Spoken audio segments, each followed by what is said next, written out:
Chicos, estamos trabajando nosotros en taller 3, específicamente con medidas de control de ingeniería.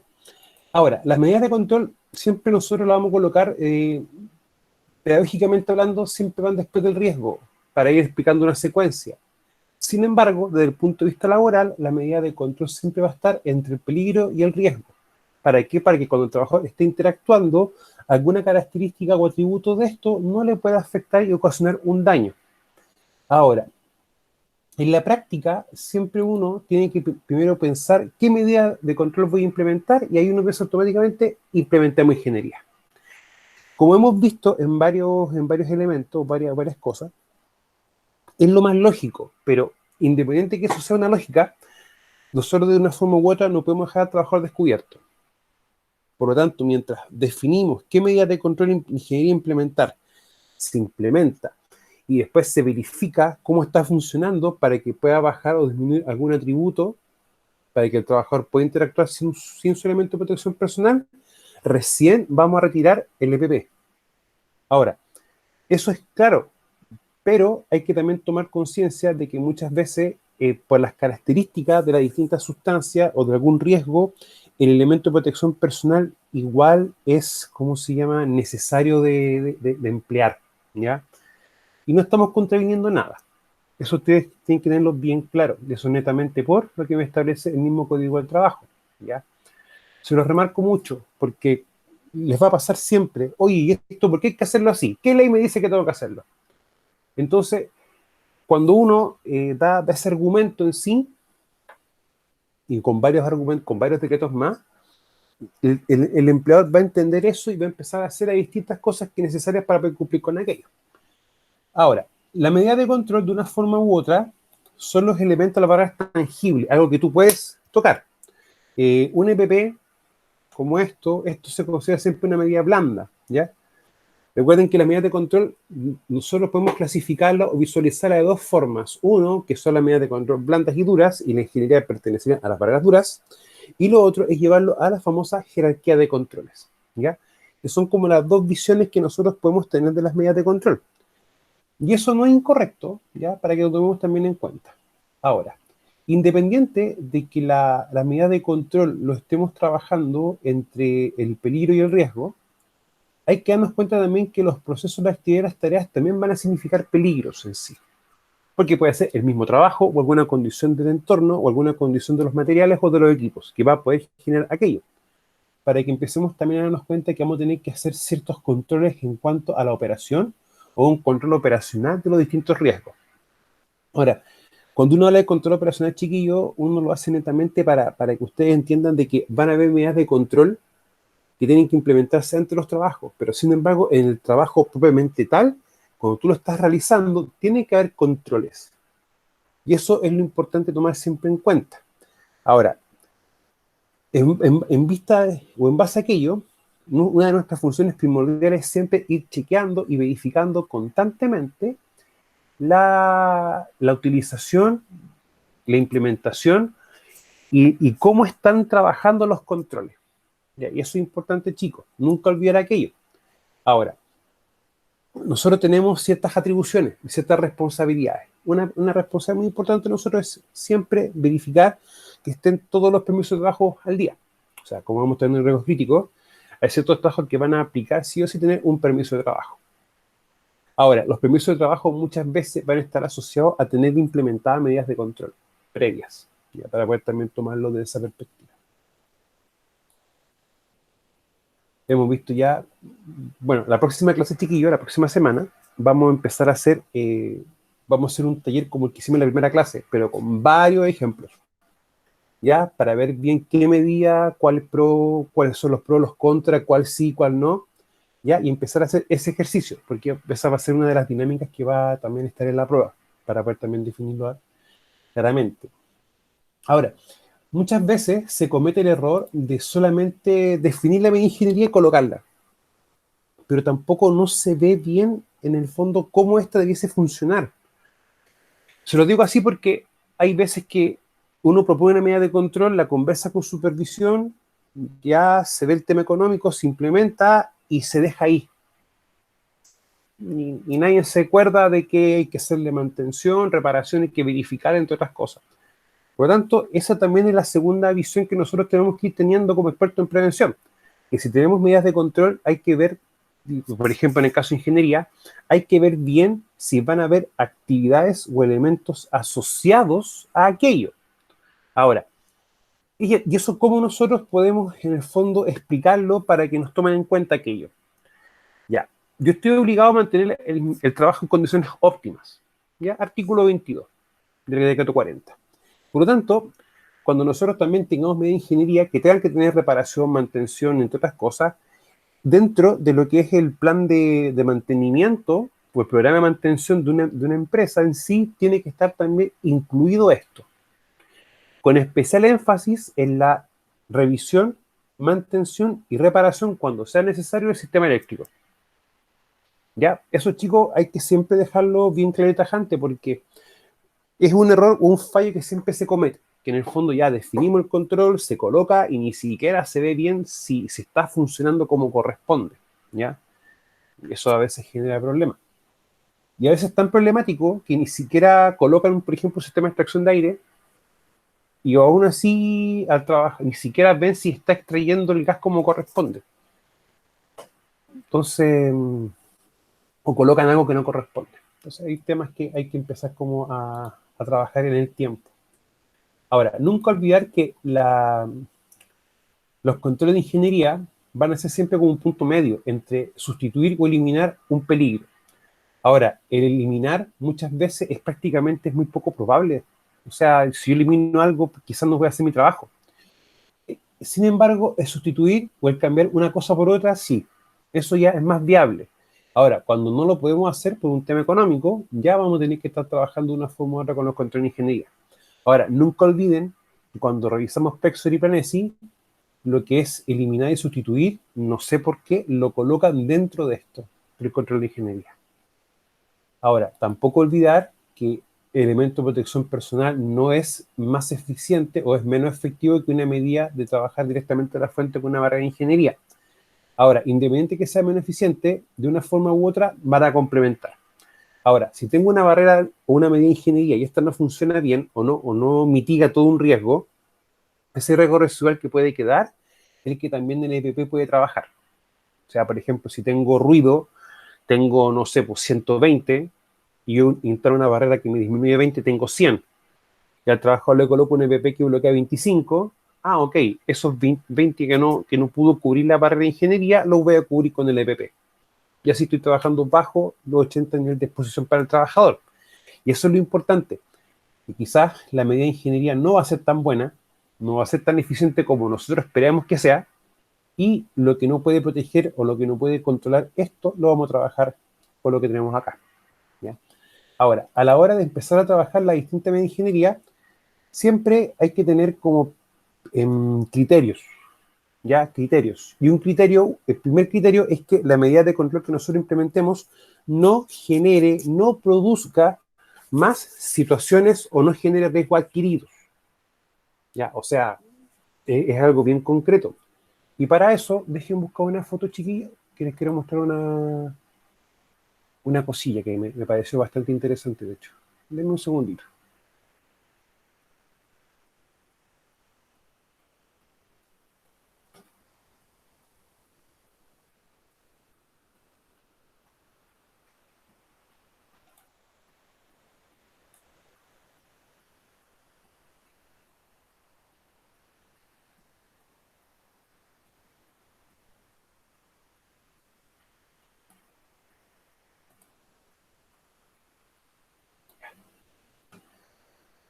Chicos, ¿están viendo lo mismo que yo? ¿Sí? ¿Esa hermosura? Sí. ¿Sí? Ya, lo digo en tono irónico, pero mire, si se dan cuenta, están colocándolo en New Jersey, están cerrando el área dentro de lo que pueden, pero ¿eso está correcto, chiquillos? No. No. No, ojo, tengo peores. Tengo peores para esto. Ya, pero mire, seamos bien concretos. ¿Esto de una forma u otra le pudiésemos haber aplicado un control de ingeniería?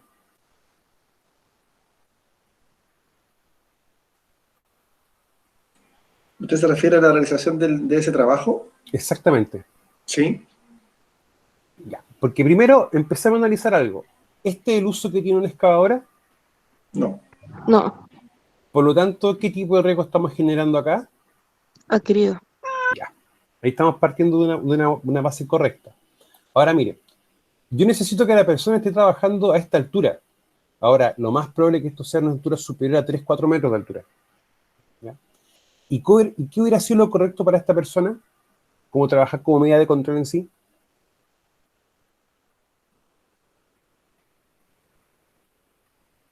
¿Hubieran autorizado un alza-hombre? ¿Ya? Sí. ¿Sí? ¿Un alza hombre o un manlift? Que es lo mismo. ¿Ya? Es como el nombre anglosajón que por lo general siempre se le conoce de las dos formas. Entonces, mire, voy a hablar para poder mostrárselo.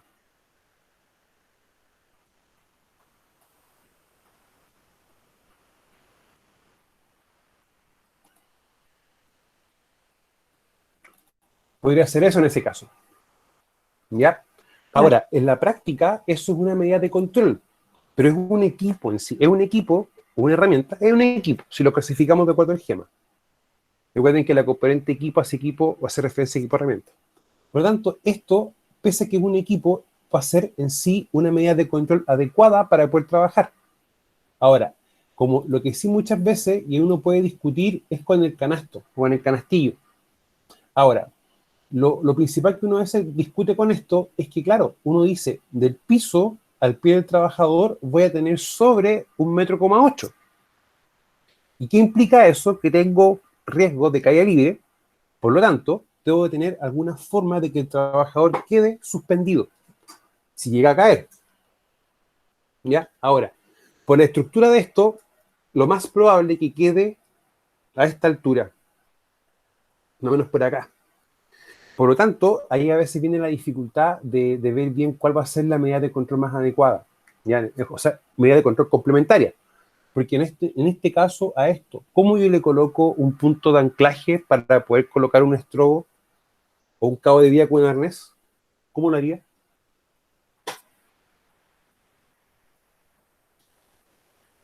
Ese es el punto. Tania, ¿qué va a decir usted? ¿No? ¿Qué podría ser en los bordes? ¿O eso ya mucho Es peso? que no es que sea el peso, mira, es que es un poco más complejo. Si yo coloco el punto de anclaje bajo esta es la parte de acá, el punto óptimo. Vamos a dejar de compartir un poquito. Ya.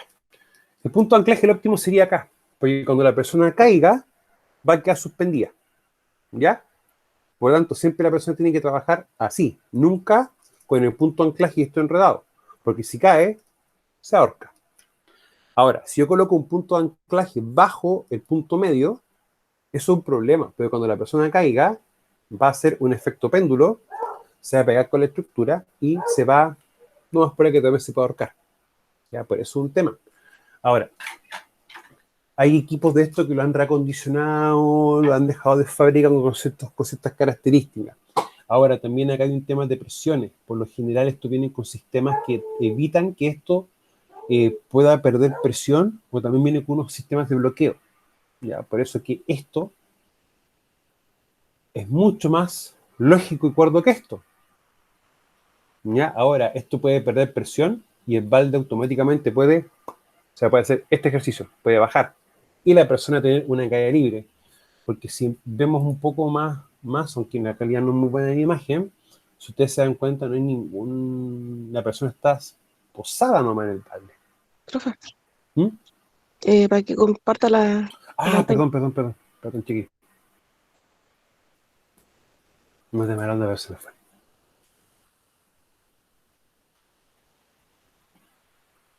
Ya. Ahora miren, si ustedes ven bien la imagen, de una forma u otra, no se aprecia nada de arnés, ni cola, ni nada. Y aparte, si el balde baja abrupto, el cuerpo va a hacer esto y se va a golpear con parte de la estructura. ¿Ya? Ahora, Rodrigo, si acá ocurre un accidente y el trabajador sabe que esto es así y aún lo hace, a sabiendas de que esto está incorrecto, es negligencia, ¿cierto? Una negligencia por parte del trabajador. Claro. Pero si la empresa sabe que está incorrecto y el trabajador no quiere hacer la pega y lo hace igual, y el trabajador fallece, ¿cuál sería la figura legal? Bueno, ahí se compondría, en este caso habría homicidio y ¿Ya? habría obviamente dolo. Sería una especie de homicidio por omisión. ¿Ya? En este caso de los representantes o de las personas que lo obligaron a realizar la labor. Claro, son interpretaciones, obviamente, criterios jurídicos, pero Sí, obviamente que es gravísimo. sí. Es que, Claro, porque trabaja contra su voluntad, sin ninguna condición, ellos a sabiendas. También existe en derecho igual una figura que se llama el dolo eventual, que consiste en que tú te representas el evento de que algo ocurra. ¿ya? Y en este caso, perfectamente, las personas que lo sometieron a ese riesgo se podrían básicamente representar la idea de que pudiese ocurrir que cayera y muriera. ¿Me entiendes? Ya. Si yo lo llevo al ámbito nuestro, lo primero que te van a preguntar a ti, ¿hizo usted la evaluación de riesgo? Claro. Y te van a empezar a pedir, oye, ¿tienen los procedimientos de trabajo, entrega de PP, capacitación, examen para ver si la persona puede estar trabajando en natura física? ¿Ya? O sea, hay una serie de implicancias que solo lo vamos a trabajar un poquito más que en la unidad test, ya en la parte administrativa, que quiero hacer como un nexo con una parte legal para entenderlo bien. ¿Ya? Pero chiquillos, o sea, ese es el punto. Ahora, nosotros en este aspecto, yo siempre he dicho, uno tiene que dejar eh, redactado y manifestar la forma correcta de hacer esto. Y ahí el que toma la decisión netamente es el empleador. Profesor, ¿Ya? ¿Mm? al respecto, y va de la mano con la consulta que hizo una compañera que fue súper larga el otro día que usted hacía mención, del otro curso, Sí. cuando ella hablaba de que el profesionista todo recaía en él, ¿Mm? pero en la misma figura que estamos conversando ahora, si en este caso como expertos nosotros a futuro nos vemos en esa circunstancia y nosotros tomamos todos los resguardos y tenemos toda la documentación a nuestro favor y así, en este caso el empleador o la mandante insiste en realizar el trabajo, si algo llega a ocurrir, nosotros con ese respaldo estaríamos, por así decirlo, cubiertos, porque tenemos todo, pero Exactamente. como dice usted, siempre tener en orden siempre la documentación y ser lo más estructurado posible para circunstancias como este caso. Exactamente. Y no te deja lectura. Claro, O sea, lo primero que te van a preguntar a ti, te van a pedir el contrato de trabajo del trabajador. Valga la redundancia. Lo primero. claro. ¿Y qué pasa, por ejemplo, si un caso hipotético, él no sé, él es electricista y está haciendo una pega de esta? Entonces, desde el contrato hacia abajo, es lo que en la práctica a ti te van a empezar a solicitar. Entonces, no hay que recaer en esto. Ya, me acuerdo una vez que un supervisor me dijo, necesito hacer un cambio de pieza y voy a utilizar esto para poder levantar al trabajador. Lo miré, me miró, me pasó los documentos y se lo rompí. Libro de obra, supervisor tanto, quiere realizar maniobras de trabajo en altura con un equipo tanto, utilizándolo como alzahombre, siendo que el equipo no tiene la ¿cómo se llama? Las características para aquello. No dejé mi libro de anotaciones. Le envié un correo directamente al supervisor, o sea, al supervisor a él, con copia a la jefatura, explicando la situación. Y a los 15, 20 minutos me llama mi jefe. Y en ese momento ahí empezó a correr todo un proceso administrativo. ¿Ya? Pero ese es el punto. O sea, nosotros podemos muchas veces proponer, explicar, decir cosas, pero también viene a la hora del supervisor si quiere o no hacer caso. Y ahí no hay nada que hacer. ¿Ya? Eh, hay personas con privación de libertad por esto, por cosas así. Sí, Sí, profesor, y también desde mi óptica también es que para los compañeros y para uno mismo también sirve de que ese dicho de que las palabras se las lleva el viento, siempre hay que tratar de dejar escrituradas las cosas, mandar un correo, como dice usted, electrónico, todo, porque a futuro no sacamos nada, como se dice en derecho, con alegar algo si no estamos en condiciones de probarlo. ¿Me entiende? Entonces, tener la mayor cantidad de medios probatorios siempre nos va a favorecer en ese caso, en una condición, ojalá que nada esté en algo hacia futuro, ¿me entiende? Mira, yo de hecho les voy a mostrar una cosita antes que retomemos esto, para poder explicarles algo, porque hay veces que es como bueno verlo de otra perspectiva. Entonces, acto preventiva, 2016, febrero, activos.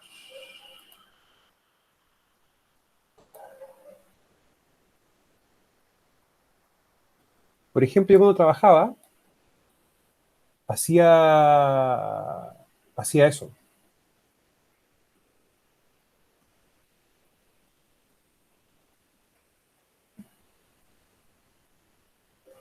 Dejaba toda mi actividad que hacía, las dejaba escrituradas.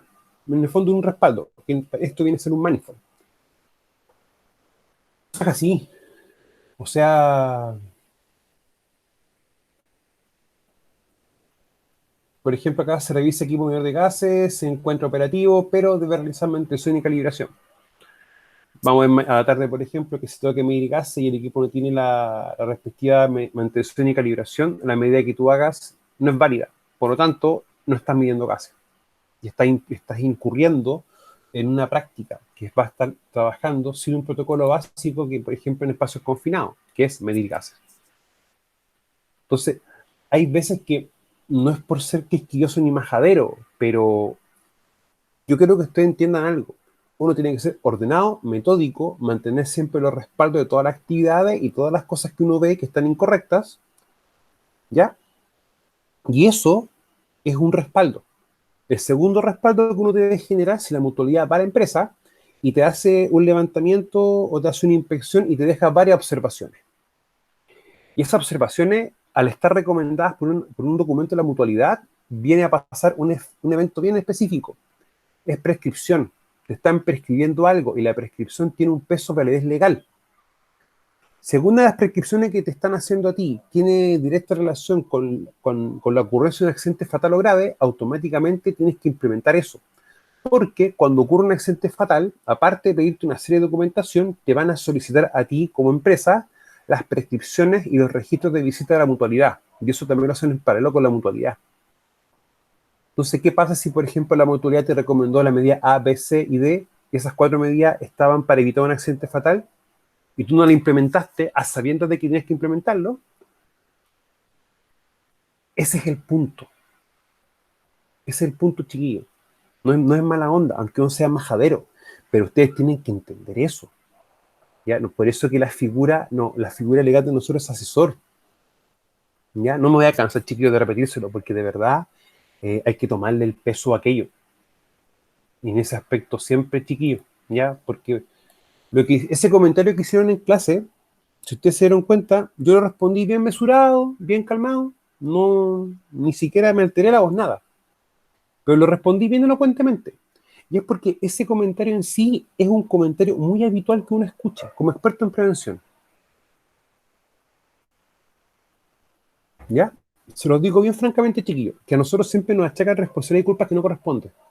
Por eso es importante a veces como tener la respuesta clara, tener claridad del conocimiento y de los cuerpos legales y también tener claridad ciertas atribuciones y responsabilidades que tenemos nosotros. Rodrigo. Sí, y siempre se cree como erróneamente que en este caso el experto como que responde a todo evento, como que es una responsabilidad absoluta y transversal. Con lo que sostenía la compañera, que era como la base de su argumentación. Entonces, en base a lo que estamos hablando, no siempre es así si uno hace bien la pega, como dice usted. Porque mira, te lo grafico así bien sencillamente. Ya, nos fueron a medir, por ejemplo, Planesi.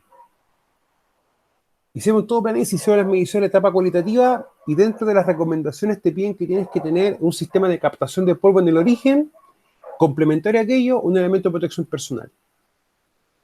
Y tú ves eso y ese informe siempre llega al representante legal de la empresa o al dueño de la empresa. Llega a ellos. Entonces lo que hace, lo toma, dice, en función del correo llegado, un informe llegado con tal fecha, recordar que las medidas de control para poder cumplir aquello son esta y esta. Por lo tanto, quedo sujeto a una reunión para que podamos definir bien, ver los temas de costo para poder empezar el trabajo de implementación de las medidas de control. Tú ya informaste. Y en el fondo informaste y ratificaste una información que ha sido llegada. Ahora, si el empleador no te hace caso, no quiere implementar nada, ¿eso ya pasa por ti? No. No. Pero tú cumpliste. Cumpliste con asesorar en el control de riesgo. Ese es el punto, chiquillo, para que no lo tomemos de perspectiva distinta, ¿ya? Pero yo les digo, esa pregunta en sí se la van a hacer muy reiterativamente y de distintos puntos de vista, ¿ya? Pero es muy habitual, chiquillos, que a nosotros nos atraigan responsabilidades que muchas veces ni siquiera están por parte de nosotros. Y eso es importante poder tomarlo en cuenta. Ahora, lo otro importante, chiquillos, siempre tratar de trabajar la fuente, ¿ya? Ahora, la forma en cómo yo trabaje la fuente va a depender directamente de qué, de la característica o los atributos de mi peligro. O sea, cuando uno le explica esto, es que en la práctica yo debo generar medidas de control que no generen más riesgos. Y eso es pregunta de prueba, para que lo veamos después. En la práctica, cuando yo me doy cuenta de que estoy trabajando todas las medidas de ingeniería y aún así las medidas de ingeniería no son suficientemente buenas, EPP. ¿Ya? Ahora, nunca olvidar que la administrativa también viene dado, por ejemplo, por colocar las señales de advertencia, tener todos los procedimientos, sistema de turno, entre otras cosas. Ojo, la señalética y esas cosas así se consideran medidas administrativas, medidas blandas, pero no EPP, para poder tomarlo en cuenta, porque hay veces que está esa confusión. Ya, o sea, en el fondo son señales de advertencia. Y eso sí o sí, independiente del tipo de medida que yo tenga implementada, las debo tener igual, ¿ya? Son motivos porque en el fondo son las estructuras que me permiten poder cumplir con lo que me establece la ley, en distintos parámetros, específicamente el artículo 21 del 40, para poder tomar también en cuenta. Ahora, la medida de ingeniería a trabajar en sí, y esto también pregunta de prueba, ¿de qué va a depender? Netamente de la fuente, del peligro y cómo va a ser el medio laboral o el entorno y los trabajos. ¿Ya? O sea, la medida de control tiene que ser más o menos ajustada para que el trabajo se pueda hacer y no genere más riesgos. Y eso, chicos, tomarlo bien en cuenta. Luego, quedamos en la sección de acá. Ya. Ahora, en la práctica, cuando nosotros hablamos de medidas de control de ingeniería, siempre nosotros tenemos que trabajar en esto, o para esto, mejor dicho. ¿Y esto cómo trabajamos de una forma u otra? Trabajamos directamente en el foco, o sea, podemos trabajarlo, si lo vemos en este esquema, podemos trabajar el peligro acá y también ver alguna medida local, o sea, alguna medida general, localizada, generalizada. Eso, chiquillos, con lo que son gases y vapores es muy común que se realice. O sea, una cosa es tener un sistema de captación directamente donde está trabajando, pero también colocar un sistema anexo, por lo que puede no captarse, sea también captado por los segundos. Por eso es que muchas veces también se utiliza el EPP. Y eso hay que entenderlo. O sea, no hay ninguna medida que funcione un 100%. Los gases que muchas veces no se van a captar, van a salir, se van a dispersar. Y esos gases uno también los puede conocer como fugitivas. Por eso, que bajo ese punto de vista, es muy normal que uno trabaje directamente en foco donde estoy trabajando con algún ácido, por ejemplo, y en paralelo coloques uno, pero en el medio. O sea, en el ambiente de trabajo, para ir complementando, ¿ya? O sea, hay que entender que ciertos agentes van a tener como características y cosas bien complejas de moverse, o cómo se movilizan. Quizás nos alejamos un poco de esto, pero es, por ejemplo, el caso del ruido.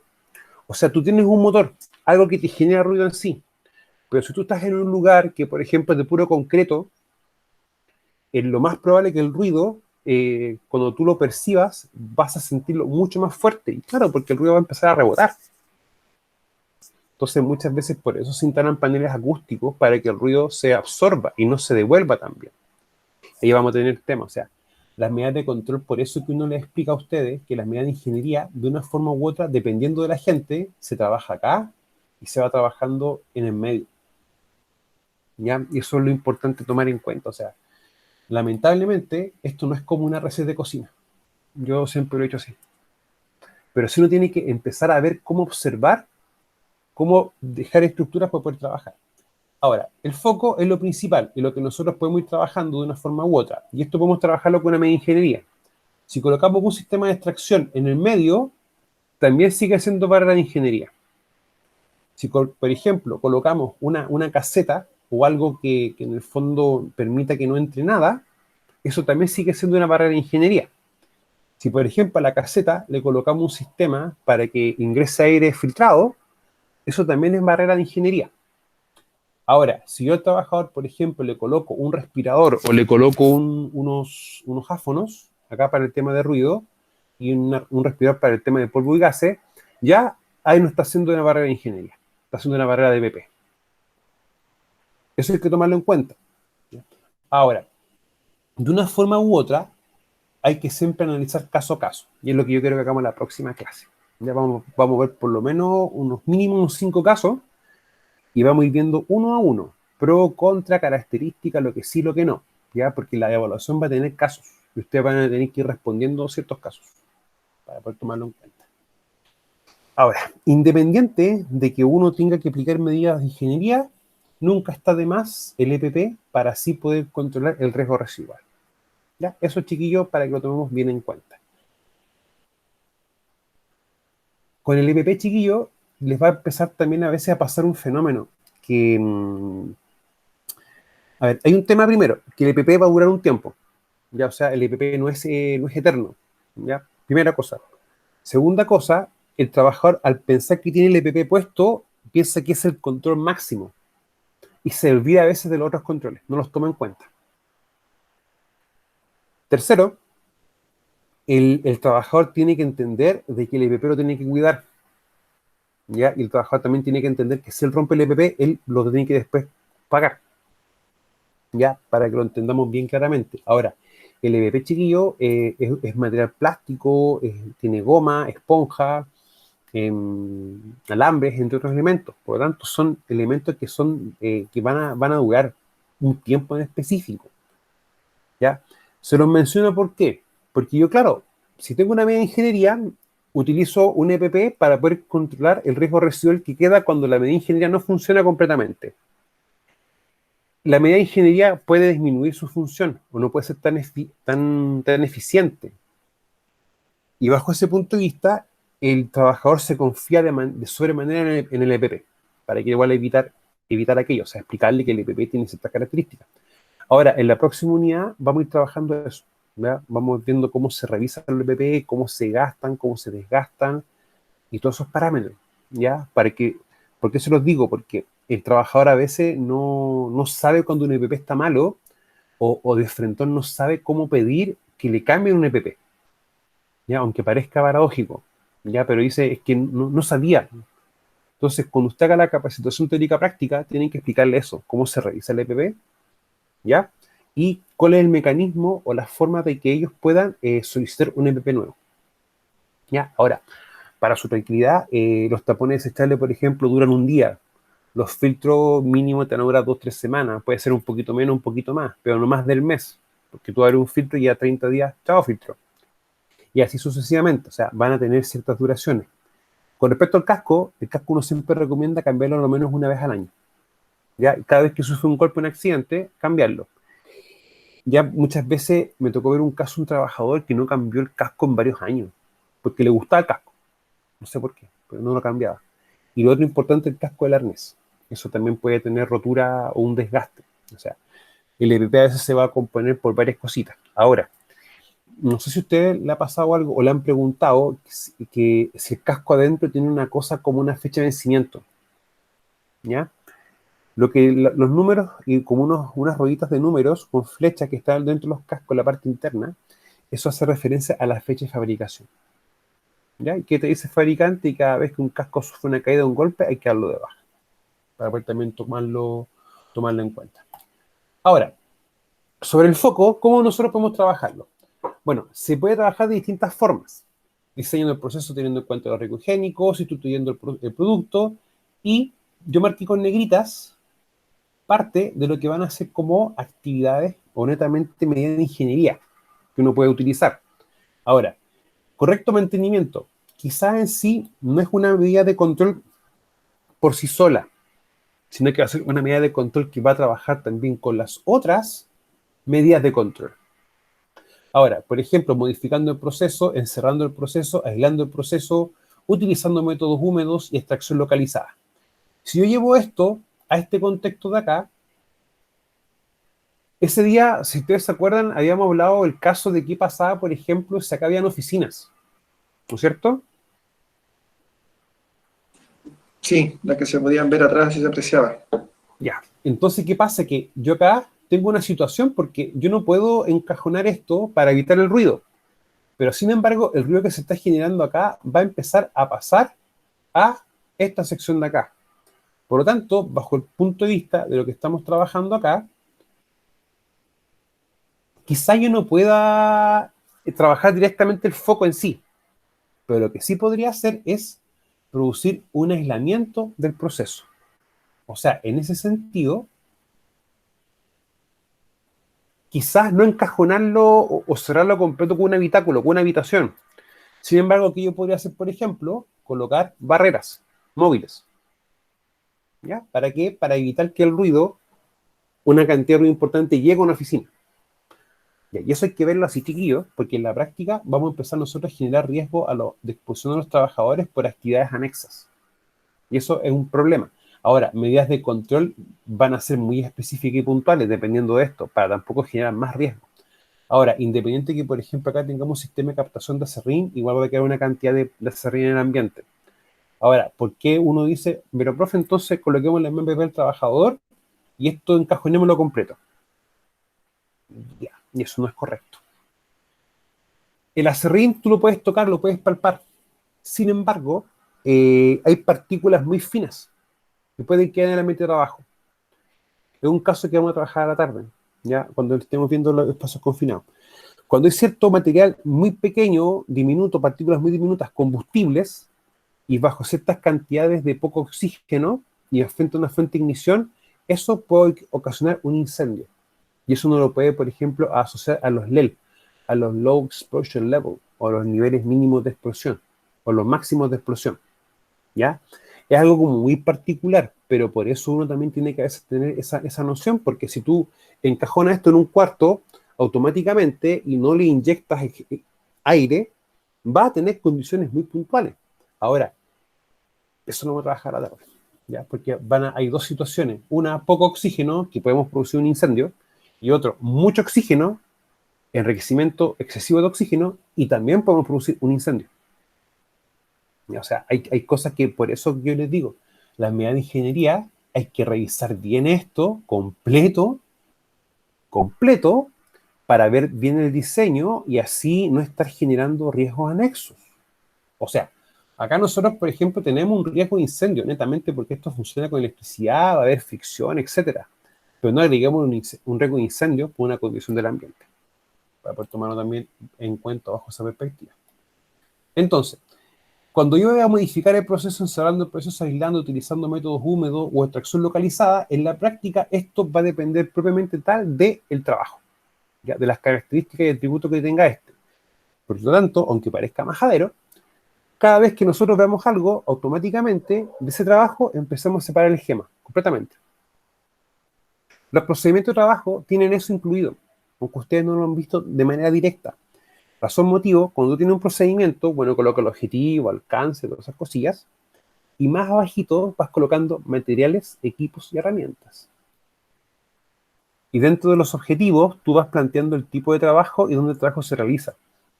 Por lo tanto, los trabajos de una forma u otra, tú haces una descripción del gema, pero quizás no lo hace de manera directa, ¿ya?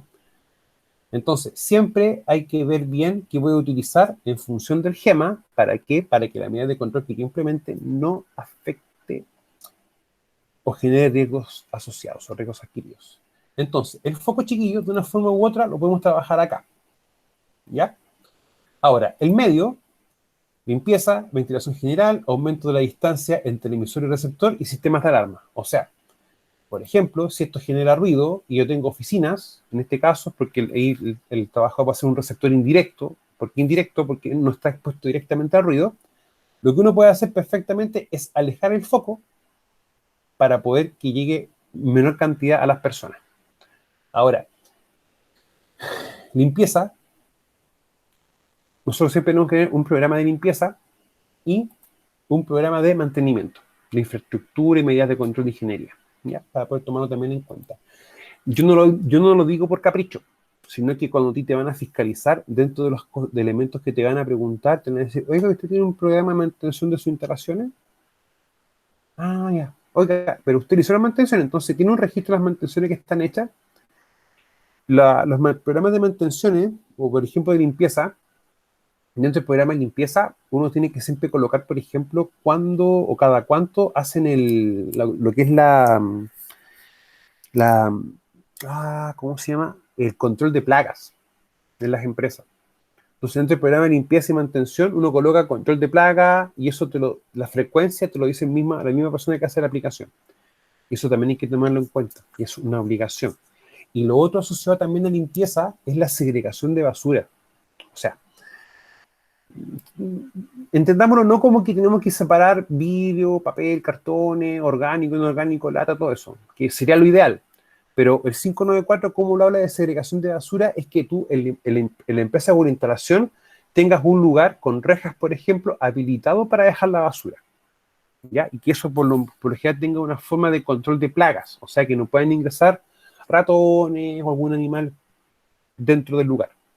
Ahora, la ventilación general, de una forma u otra, va a trabajar acá, no en el foco, sino en el medio. Lo otro importante son los sistemas de alarma.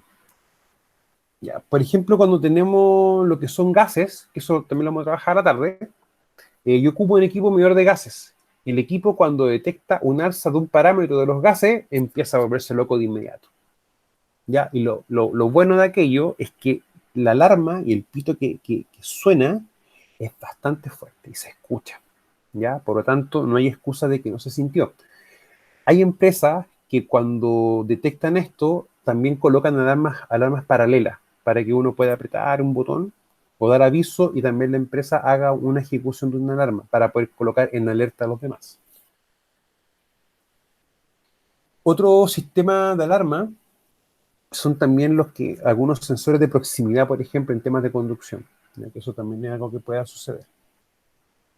Bueno, y sobre la persona, yo puedo aplicar una medida de ingeniería sobre la persona, sí, pero en la práctica va a ser esto, el cerramiento del operario. Por ejemplo, colocar una caseta antirruido para que si tienen que ver alguna cosa o estar ahí, esté expuesto a una cantidad menor de ruido. Para tomarlo también de esa perspectiva. Ahora, de una forma u otra, lo que es capacitación, ya los tiempos de exposición, que estos dos de acá van a ser siempre medidas de tipo administrativa, RPP, EPP en sí, no tiene otra lectura. Lo que es higiene personal también pasa a ser una medida de tipo administrativa. Ya, y el encerramiento del operario va a ser netamente una medida de protección de tipo ingenieril, ¿ya? Y esto es también pregunta probada. De ahí yo quiero que ustedes me diferencien bien cuál es cuál, ¿ya? Para poder tomarlo también en cuenta. Lo otro importante tomar siempre en cuenta, chiquillos, es el control de las fuentes, ya que eso es como lo vital, que lo que nosotros de una forma u otra sí tenemos que hacer. Ahora, entendiendo que si esto no se puede hacer, uno tiene que explicar por qué. O sea, en vista de consideración, desde que se solicitó aplicar una medida de ingeniería, esto no es factible de poder realizar, ya que si se coloca, se pueden generar situaciones de riesgo que pueden afectar la vida y salud de los trabajadores. O estamos agregando o colocando riesgo adquirido. ¿Eso es un criterio? Sí, es un criterio. ¿Ya? Pero es la forma de nosotros, en el fondo, explicar por qué no estamos haciendo algo que se nos mandató. ¿Ya? Hay muchas veces, chiquillos, que las prescripciones, en función de Prexel y Planesi, son como prescripciones que vienen como por el formato automático, te las tira nomás. Me recuerdo mucho porque a mí me pidieron que tenía un chancador de molino, uno de ruedas antiguo, y me estaban pidiendo colocar barreras para cuando más altas, para cuando la persona estuviese cerca, no sintiera ruido. El problema de eso, que iba a quedar tan alto que la persona se tenía que subir a algo. Y si pasaba eso, podía perder el equilibrio y caerse adentro de. Y tuve que dar esa explicación de por qué esa medida de ingeniería no podía ser implementada. ¿Ya? Bueno, ahí yo conversé con el asesor nuestro de esa mutualidad en específico, y claro, era eso. Entonces ahí después tuvieron que hacer una corrección en el informe. ¿Ya? Pero para poder tomarlo en cuenta. Diseño del proceso. Siempre uno tiene que diseñar el proceso, pero en función de qué, tomando en cuenta los riesgos higiénicos que puede generar el mismo proceso. Ruido, agente físico, químico, biológico. Bueno, agente biológico en sí es como muy complejo que el proceso mismo lo pueda generar. Sí se puede generar, pero por una condición del entorno. Por ejemplo, alcantarillado. El alcantarillado tú vas a tener siempre un riesgo biológico, siempre. Pero no porque el proceso lo genere en sí. Ahora, ¿hay procesos que podrían generar un riesgo biológico? Sí. Específicamente lo asociado a lo que son actividades de salud, uno. Y dos, los que están, por ejemplo, asociados a trabajo con lo que es alimentos. Básicamente por mala manipulación y elementos así. Ahora, eso de una forma u otra, quizás no lo podemos trabajar con medidas de ingeniería, pero sí tenemos que trabajar fuerte con los procedimientos de trabajo, con las medidas administrativas y también con elementos de protección personal.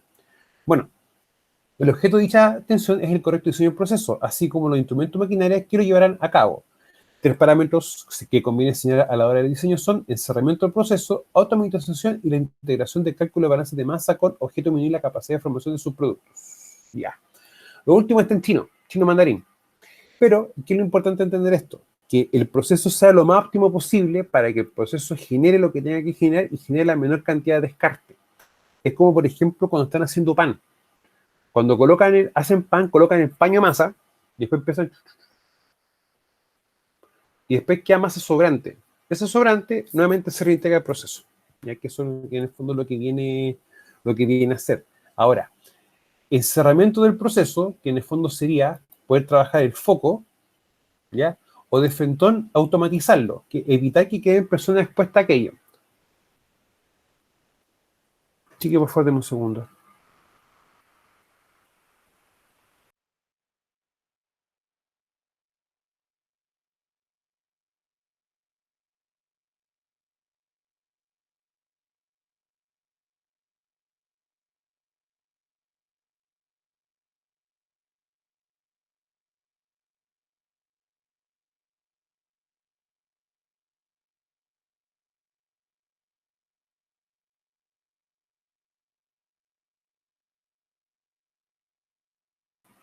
Perdón, chiquillos, que estoy pendiente de que me puedan llamar del hospital, así que, perdón, chiquillos. Ahora, le insisto, lo que está acá, esto netamente va a depender del proceso. Netamente eso, ¿ya? Ahora, que nosotros automaticemos más un proceso, claro, de una forma u otra va a evitar que mucha gente, por ejemplo, pueda estar interactuando directamente. Sin embargo, eso va a generar también ciertos riesgos, o va quizás potenciar o incrementar ciertos riesgos, como por ejemplo puede ser en riesgo de incendio, ¿ya? Ahora, en la práctica hay que entenderlo así. Ya no hay que dejarle como doble lectura, pero siempre y cuando esto va a depender de lo que estemos haciendo. Ahora, si tenemos mayor automatización de procesos, de una forma u otra, van a ser con máquinas, van a ser con herramientas, van a ser con equipos. ¿Y eso qué nos va a implicar a nosotros? Que tengamos que potenciar, mejorar o de frentón crear programas de mantenimiento de lo que es equipo y herramientas. Ahora, nosotros tenemos que en el fondo señalar aquello, pero el que tiene que hacer el plan de mantenimiento no somos nosotros, es directamente el encargado del área, ¿ya? Porque nosotros en el fondo sugerimos, porque la ley de una forma u otra nos obliga, pero nosotros no somos expertos en la temática. Por lo tanto, yo no sé, por ejemplo, cuánto va a ser la frecuencia de, por ejemplo, de engrasar un equipo, porque eso es el fabricante y lo sabe también la persona.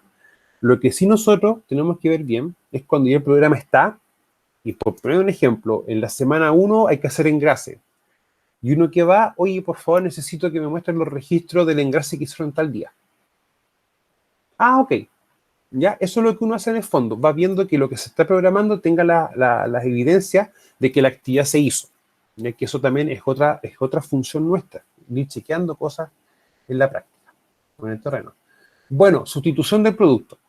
Ya, y la sustitución del producto, chiquillo, viene directamente por esto, por la característica de toxicidad.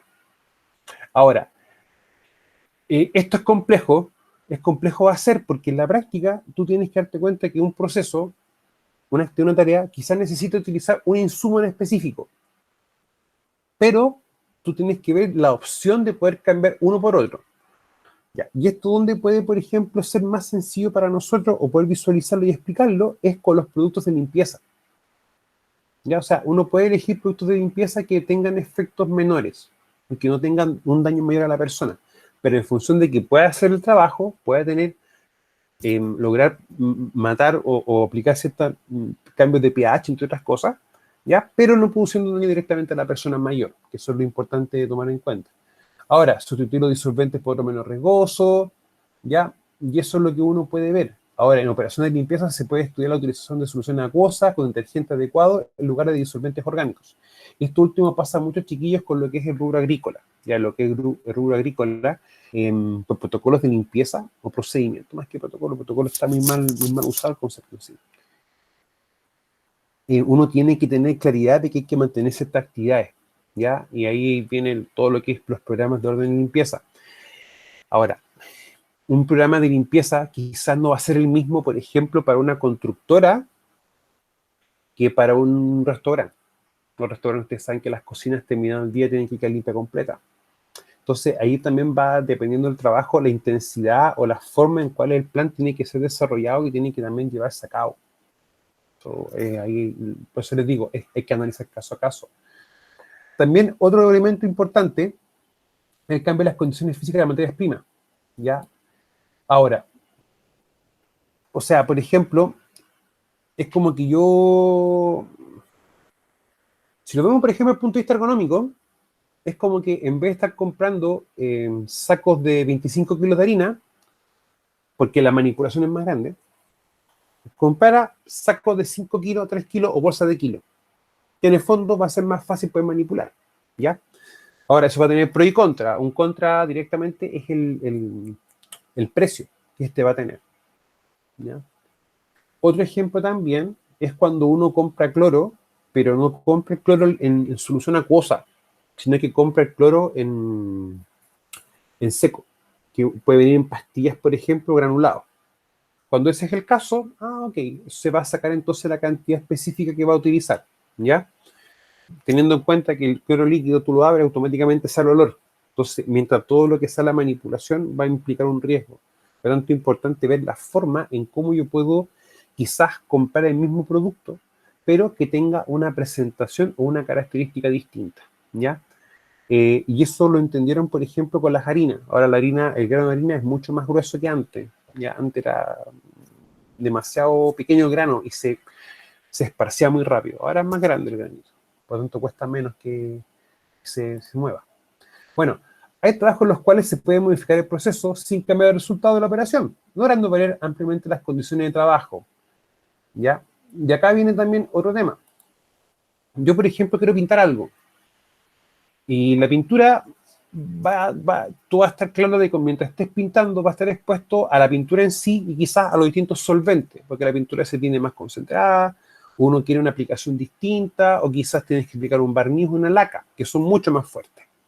Ahora, no es lo mismo hacer eso al aire libre, que eso al aire libre va a poder afectar quizás a otras personas u otros lugares. No es lo mismo hacerlo en un lugar cerrado que en un lugar donde tú tengas ese mismo proceso con distintos sistemas. Sistema de captaciones, con filtros, quizás con filtros de carbón que neutralicen y lo que salga hacia afuera sea aire limpio, perdón, ¿ya? Para poder también tomarlo en cuenta, ¿ya? Ahora, netamente, un ejemplo acá, la sustitución de discos giratorios por pulidores de baja velocidad en los cordones de la soldadura reduce el nivel de polvo. Ya, cuando uno a veces tiene que hacer un desgaste en soldadura, por lo general se hace con un disco de desbaste, un disco un poquito más grueso, y eso va a generar mucho más. A veces generan cosas de tamaños muy finos. En cambio, las pulidoras van a hacer el mismo efecto, pero en condiciones distintas. Ahora, la pulidora hay que entender a veces que uno también tiene que colocar un medio húmedo, agua o un aceite, ¿ya? ¿Para qué? Para poder bajar la generación de un elemento, ¿ya? Otro ejemplo también de modificaciones del proceso es cuando uno quizás está echando agua, está agregando agua. Me explico. Cuando estamos trabajando, por ejemplo, con polvo o con material que puede generar sílice, una de las medidas primarias es humectación del área. Pero muchas veces la empresa entiende eso como que tú tienes que regar. Y cuando tú riegas, quizás no optimizas bien el agua. Por lo tanto, uno que recomienda en esos casos colocar sistemas de aspersores y que no estén funcionando al 100% del tiempo, o sea, que estén funcionando cada cierto intervalo de tiempo, ¿ya? Para que en el fondo humecte lo necesario y no sobrehumecte, deje todo mojado y estemos generando riesgos, colocando más riesgo por un control mal diseñado, para también tomarlo en cuenta. Algunas operaciones con ecogénico pueden ser aisladas de las operaciones cercanas. El aislamiento puede conseguirse mediante una barrera física de forma que el operario no tenga que estar en las proximidades del foco contaminante, salvo cortos periodos. Ya, y esto muchas veces es más visual verlo cuando estamos trabajando en una maestranza. En la maestranza vamos a tener siempre distintos puestos de trabajo, en realidad, un tornero, quizá un soldador. Y por ejemplo, quizá yo estoy haciendo en un torno, estoy fabricando una pieza, pero puede estar un par de metros de una persona que está soldando. Y ahí voy a tener un problema yo, porque voy a estar expuesto a humos metálicos, producto de un trabajo de soldadura, pero no porque yo estoy soldando, porque está soldando otra persona. Y en ese aspecto uno que hace va colocando distintas barreras para ir separando los puestos de trabajo y que los agentes de interés higiénico que genera cada puesto no afecte el uno y el otro. Ahora, eso ojalá pudiese hacerse siempre, pero no es tan probable. Eso muchas veces, chiquillo, nos va a producir una alteración en, por ejemplo, cuando estamos haciendo Prexor o implementando Prexor. Recuerden que cualquier protocolo MinSal, específicamente Prexor y Prenesi, tienen dos actividades en común, o una actividad en común en ambas, que es la famosa etapa cualitativa, donde tú ves las cualidades. Cuando tenemos Prexor, te van a preguntar dentro de la encuesta que te aplican a ti y que se hace en conjunto con uno y el experto y el supervisor, perdón, ¿qué te van a decir? Oiga, su actividad tiene cerca de ella otra actividad que genere ruido o alguna condición que tenga un ruido, y uno tiene que responder sí o no. ¿Y eso por qué? Porque va a empezar a aparecer un concepto que es el ruido base. O sea, tú, aparte del ruido que tú generas por tu trabajo, vas a tener un ruido que se está generando ahí mismo constante. ¿Ya? ¿Y eso qué va a implicar? Que tú vas a poder generar menos ruido, porque tienes un ruido base, por lo tanto, va a generar, ya tienes como una limitante a la hora de ruido que tú puedes producir. Bajo ese punto de vista, ¿qué te van a proponer a ti como medida de control? Que coloques barreras para que el ruido que se está generando alrededor de tu trabajo no afecte directamente a tu trabajo. ¿Ya? Por eso es importante el concepto de aislamiento, que ese es uno. Y otro concepto de aislamiento es cuando tú tomas a la persona y la colocas, por ejemplo, en una caseta, ¿ya? Para que toda la gente que puedan llegar lleguen en menor cantidad. Ahora, el aislamiento es útil, ojo, pero puede producir también riesgos anexos. O sea, quizá yo voy a colocar a la persona en una caseta, pero ¿qué pasa, por ejemplo, con el calor? Puede aumentar mucho el calor, puede dificultar la respiración, puede aumentar la humedad, entre otras cosas. Entonces, siempre hay que ver bien realmente si esa actividad que yo voy a hacer va o no a ocasionar una alteración o otro riesgo más en la persona, ya para poder también tomarlo en cuenta. Miren, hay otro tema también, perdón, con las zonas peligrosas o las zonas que estén trabajando con elementos muy importantes o muy complejos. Cuando uno va a detectar eso, uno como experto en prevención puede hacer una pregunta que es súper válida y muy válida. Oye, ¿este trabajo es necesario que se haga hoy día? Ya. ¿Por qué le explico eso? Muchas veces las medidas de control no van a quizás pasar por un tema de querer o no aplicarlas, sino que muchas veces las medidas de control van a implicar que tengamos expuesto a la menor cantidad de personas posible. Si la programación de las actividades permite, por ejemplo, que una actividad se haga un día a una hora, que no haya tanta gente en la empresa y no tengamos tanta gente expuesta, es recomendable aquello. ¿Ya? O sea, recuerden que la exposición del personal o cuánta gente tengo expuesta a riesgo en sí, o los sistemas de turno, o los tiempos de exposición, eso pasa de una forma u otra a ser una medida de tipo administrativa. Cuando yo ya no puedo aplicar una medida como esto, en el fondo, un sector completo, aislarlo, y tengo que hacer trabajos, uno también puede sugerir aquello, de programar las actividades en función de que no exista una cantidad tanta o tal de trabajadores. ¿Ya? Eso es una medida de control también válida. O sea, en el fondo estamos regulando o limitando la exposición a algo. Bueno, son las operaciones de arenado, por ejemplo, las cuales deben realizarse en zonas especiales aisladas de otros trabajadores, o bien realizar estas operaciones fuera del horario normal de trabajo. El arenado, chiquillo. ¿El arenado en qué consta? Que yo tengo, por ejemplo, una pieza metálica con óxido, con pintura, y yo qué quiero hacer, remover todo esto, y dejar el fierro limpio, sin nada. Y eso lo puedo hacer con arenado. Ahora, ¿qué implica el arenado? Que tú vas a estar expulsando arena a alta presión y con temperatura, con una velocidad bastante amplia. Entonces, ¿qué pasa? La arena tiene un elemento bien complejo para nosotros, que es la sílice. Por lo tanto, si yo voy a estar haciendo esa limpieza de arenado, que entre paréntesis es súper eficiente, o sea, en muy poco tiempo deja piezas metálicas bastante limpias y sin nada de óxido y sin nada de pintura, pero yo voy a estar en el fondo empezando a qué cosa, a generar material que yo pueda respirar fácilmente. Por lo tanto, hay que tenemos que hacer nosotros en la práctica, bueno, pensar bien si se puede hacer. Dos, si hay que hacerlo, tener un sistema tal o algo muy parecido a esto.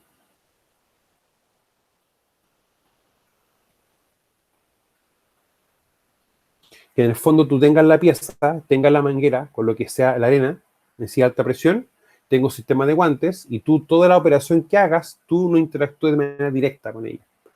Así todo el polvo y material que pueda ser generado sea captado por un sistema, ya de un sistema de captación de polvos. Y así evitar que podamos nosotros desarrollar alguna patología. Ahora, hay empresas que hacen eso, ¿ya? Pero hay que, yo siempre he dicho, hay que como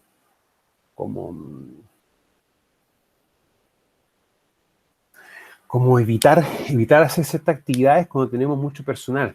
Ahora, con la higiene industrial nos va a pasar a veces un fenómeno de que no estamos controlando riesgo para los trabajadores que están haciendo la labor y el control de riesgo está tan mal hecho que tampoco está generando un control de riesgo para los trabajadores que están en las zonas aledañas, ¿ya? Por eso es muy importante a la hora de implementar controles, independientes si es o no por un protocolo u otro elemento, es ver bien y hacer esos análisis para tratar de tener la menor cantidad de gente expuesta.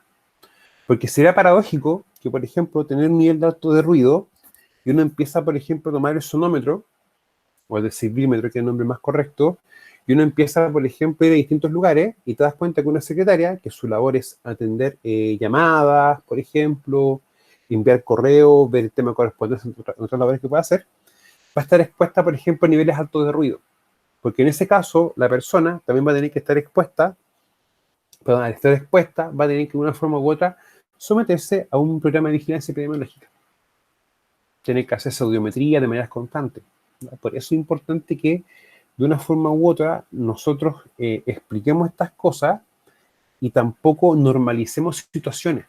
O sea, muchas veces pasa un tema de normalizar cosas que no son correctas. Y en prevención de riesgo hay normalización de situaciones. Y ustedes van a escuchar lo siguiente. No, estamos acostumbrados, siempre hemos tenido harto ruido. Total, llega a la casa y el pito se pasa. No hay problema con eso. O uno, por ejemplo, ve una instalación eléctrica defectuosa y uno les pregunta, oye, ¿y eso por qué está así? O sea, es que desde que yo llegué a trabajar acá, esto está así. Y nunca nadie ha dicho nada o ha hecho nada. Esas son situaciones que en la práctica van a generar o puede potencialmente generar un accidente, ¿ya? Pero eso se trata de un tema de normalizar situaciones, de normalizar. Es como cuando se normaliza la violencia. No es correcto eso. O sea, hay ciertos ámbitos de problemáticas que también se pueden dar de manera muy similares en lo que es seguridad. Y eso es un tema también a poder considerarlo. Miren, lo otro importante es ver bien el tema de algún trabajo fuera del horario de trabajo. Me explico. Nosotros sabemos perfectamente de que cualquier persona puede hacer un trabajo fuera de su horario de trabajo, o en el fondo trabajar horas extras. Eso se entiende como un pacto de común acuerdo entre un empleado y un trabajador. Ahora, eso a nosotros nos va a tirar un problema, y específicamente en higiene industrial. Nosotros sabemos que el ruido va a estar diseñado para 9 horas máximo de trabajo, y la exposición a ciertos agentes químicos también va a estar en función de ciertas horas de trabajo. Ahora, Cuando tú trabajas de lunes a viernes, la relación es 1:2.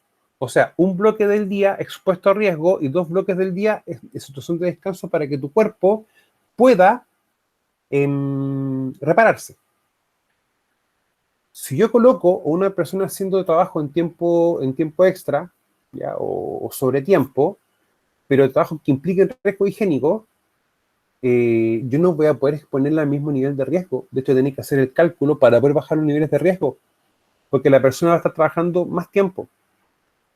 Por lo tanto, no va a tener el tiempo de descanso, no va a poder estar expuesto al mismo nivel de riesgo que si estuviese trabajando, por ejemplo, 8 o 9 horas. ¿Ya? De ahí que mismo, cuando uno empieza, por ejemplo, a revisar bien las leyes, hay algo bien particular que dice que en la práctica no se puede hacer trabajos que impliquen utilización de sustancias tóxicas, por ejemplo, como horas extra. Y si yo a tener esas situaciones, automáticamente durante el día debiese bajar todos los niveles de riesgo de manera tal de que la persona va a estar expuesta más tiempo. Y eso en la práctica no ocurre. ¿Ya? Para que también lo tomemos en cuenta. O sea, es una situación que se puede como escapar de las manos a veces. Bueno, cuando se procesa material muy tóxico, deben emplearse manipuladores teledirigidos para manejar el equipo desde un lugar alejado. Ya, eso se puede hacer, sí. Es muy normal que, por ejemplo, quizás no sea con sustancias tóxicas, sustancias peligrosas. Pero ¿saben con qué se da mucho esto? En lo que son faenas mineras. Específicamente, cuando tenemos, por ejemplo, un lugar que tenemos que sacar material o una zona de acopio de un punto a otro para hacer carguillo. Y eso muchas veces se puede trabajar, por ejemplo, con scoop. Los scoops son una especie de cargadores frontales, pero chato, de baja altura, y que se conduce de lado, ¿ya? Y que la parte superior tiene placas de acero, placa gruesa, por si puede caer algún material, no le pegue directamente al trabajador. Y esos equipos ahora se están manejando mucho teledirigidos. ¿Para qué? Para evitar en el fondo exponer a personas a estos riesgos.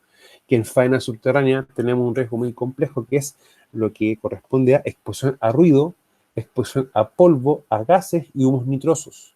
Y también exposición a ambientes que pueden tener un riesgo de explosividad, un riesgo de incendio asociado a aquello.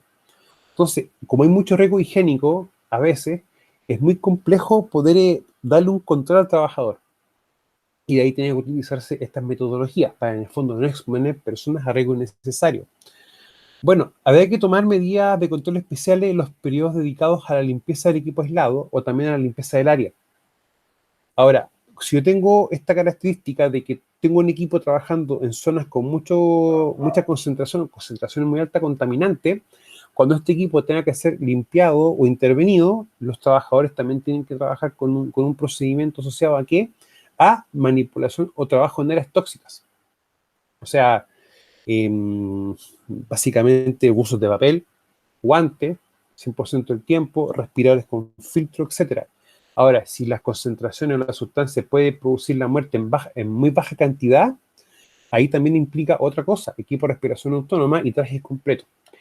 Un ejemplo de aquello es cuando tenemos operaciones de emergencia asociadas, por ejemplo, con cianuro o con arsénico. Y eso es muy habitual que suceda. O sea, no debiese, o sea, es una locura que en las casas hay arsénico, por ejemplo, que es una sustancia súper tóxica. O, por ejemplo, mercurio. Hay casas en que existe eso, sí, pero específicamente algunos lugares que hacen labores, por ejemplo, extracción de oro, pero ya a nivel pirquinero. Entonces hay procesos que uno puede hacer como amalgamación y cosas así, que uno puede sacar oro de un mineral. Y por eso, por ejemplo, hay algunas casas o lugares mantienen estas sustancias, ya como mercurio, entre otras cosas. O sea, lamentablemente, chiquillos, van a haber ciertas situaciones que se dan de esa forma, de esa manera. ¿Ya? Y ahí no sé si hay un problema ya a nivel país o algo más complejo, o un tema también de idiosincrasia.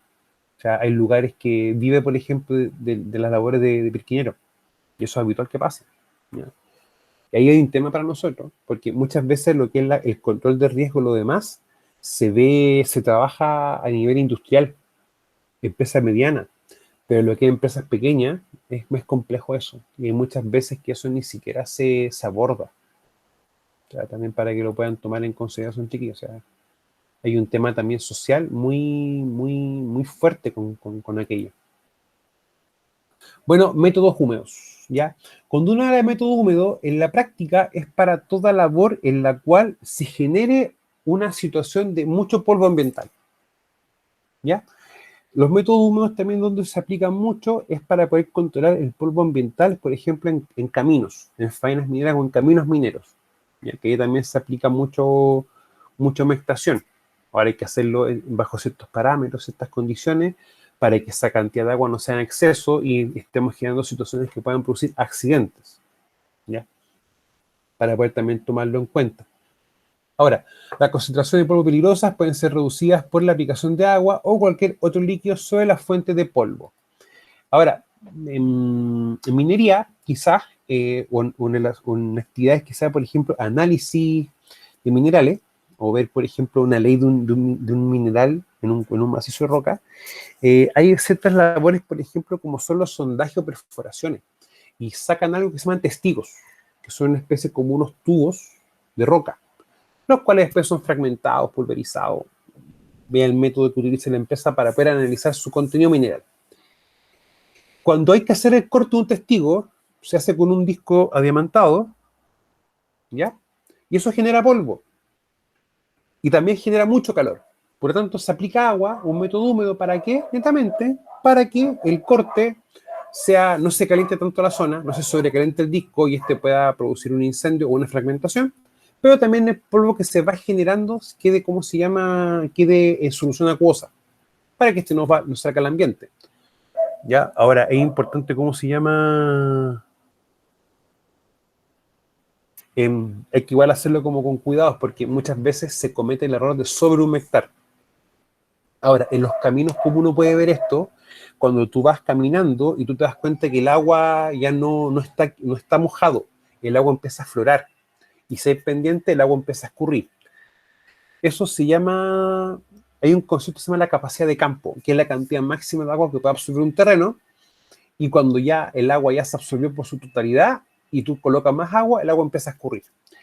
Es un fenómeno muy similar cuando uno, por ejemplo, ve zonas donde hay acopio de mineral. Tú ves rumas de mineral gigante. Lo que hacen muchas empresas es mallan aquello y cada cierta cantidad de tiempo colocan como unos aspersores como para regar pasto, pero para que el agua empiece a caer, ¿ya? Para poder también tomarlo en cuenta. Ahora, en la práctica, uno dice, perfecto, coloco un medio humecto, mojo eso, pero ¿qué pasa, por ejemplo, si tenemos una herramienta eléctrica y estamos utilizando humectación de agua? ¿Podemos tener algún problema?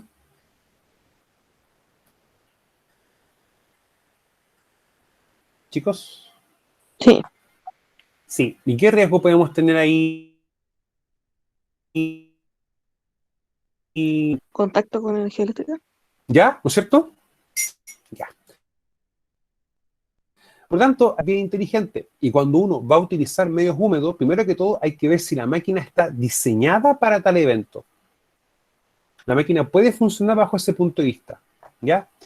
O sea, ¿cuál es el punto? Que si yo voy a hacer alguna adaptación de una medida de control, esta no puede hacerse si es que el fabricante no lo recomienda.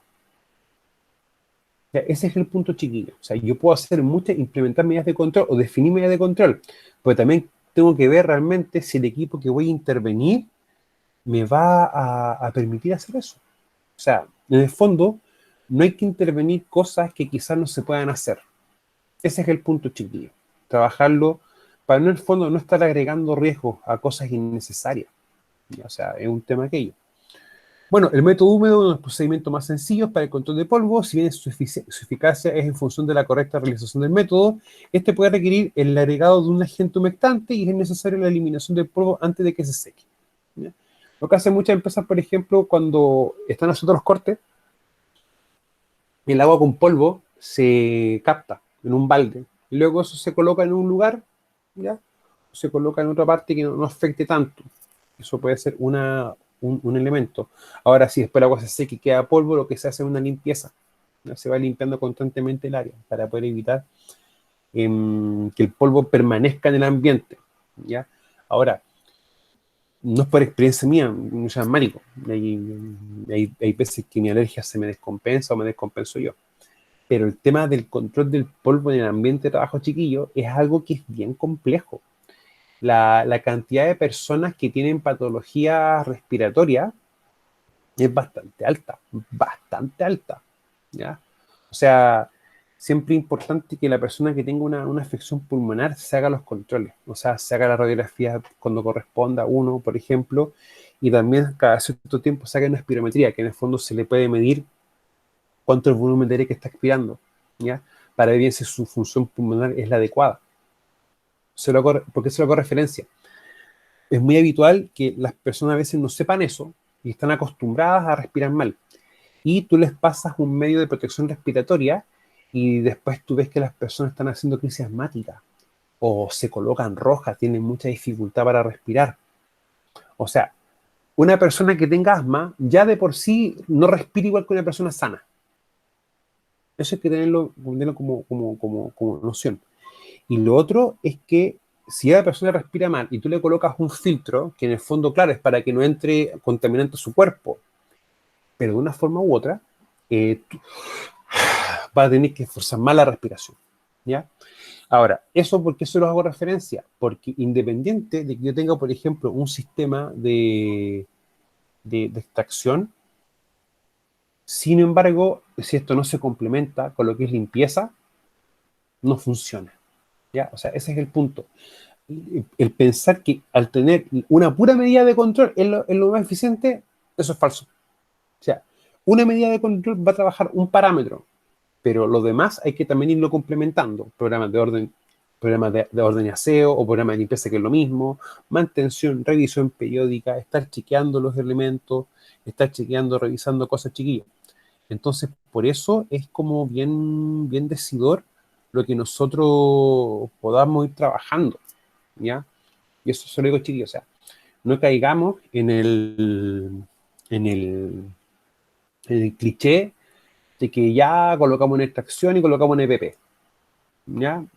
Se lo digo como cliché porque hay veces que las empresas tratan de buscar una solución parche. Y esa solución parche es la permanente, o como decíamos nosotros en una faena, una solución provisoria permanente, ¿ya? ¿Por qué eso lo digo, chiquillos? Porque en el fondo estamos atacando un síntoma, pero no estamos atacando la enfermedad. ¿Ya? Y eso en cualquier momento puede ser una bomba de tiempo. Ya, netamente eso, o sea, puede desencadenarse algo más complejo.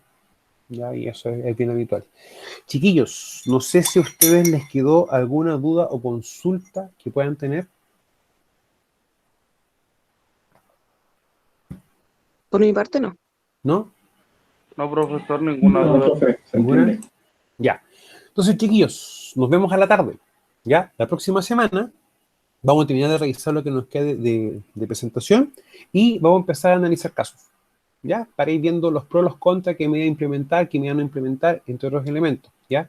Para la evaluación que vamos a tener después. ¿Ya, chiquillos? Cuídense mucho, nos vemos más tarde, ¿ya? Que estén muy bien. Chao, profe. Chao. Chao, profe. Chao, chao. Cuídense mucho, Patricia.